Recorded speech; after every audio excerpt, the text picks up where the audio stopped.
Hey YouTube!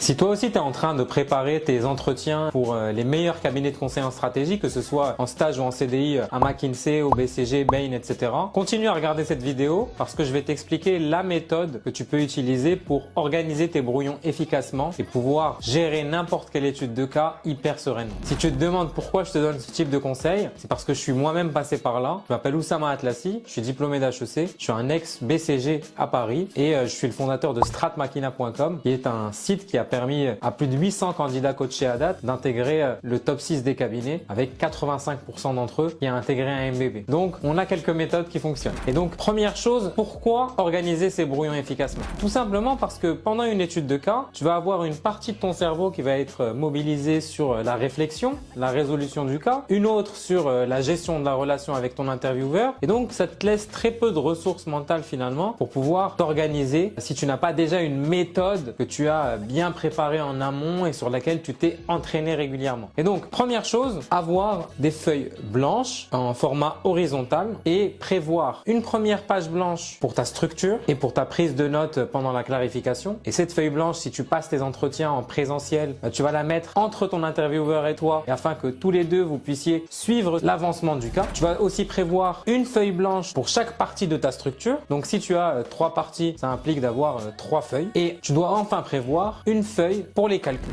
En termes de format, pour la première feuille, je te montre à quoi ça peut ressembler.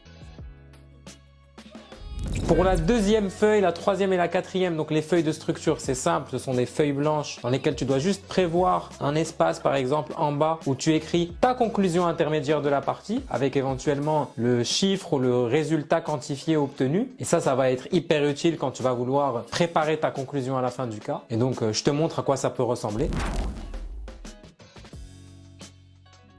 Et enfin, ta feuille de calcul, tu la divises en 4 et comme ça, tu vas limiter l'espace dans lequel tu vas faire tes calculs. Parce que en tant que candidat, quand on est en plein cas, on peut être stressé et très vite, avec sa main, occuper tout l'espace. Alors que si tu divises ta feuille en 4, tu fais ton premier calcul sur le premier espace, ton second sur le second, tu fais ton troisième calcul sur le troisième espace et ton quatrième calcul sur le quatrième espace. Et enfin, dernier point à avoir en tête, n'écris jamais sur le recto et le verso de tes feuilles. Toujours simplement le recto. Parce que tu ne veux pas te retrouver à tourner les feuilles pendant le cas. C'est un coup à s'y perdre et tu ne veux pas te retrouver dans cette situation. Voilà, c'était la méthode pour pouvoir organiser tes brouillons. Si jamais tu veux préparer tes entretiens au meilleur cabinet de conseil en stratégie et que tu veux d'autres conseils et méthodes gratuites, abonne-toi!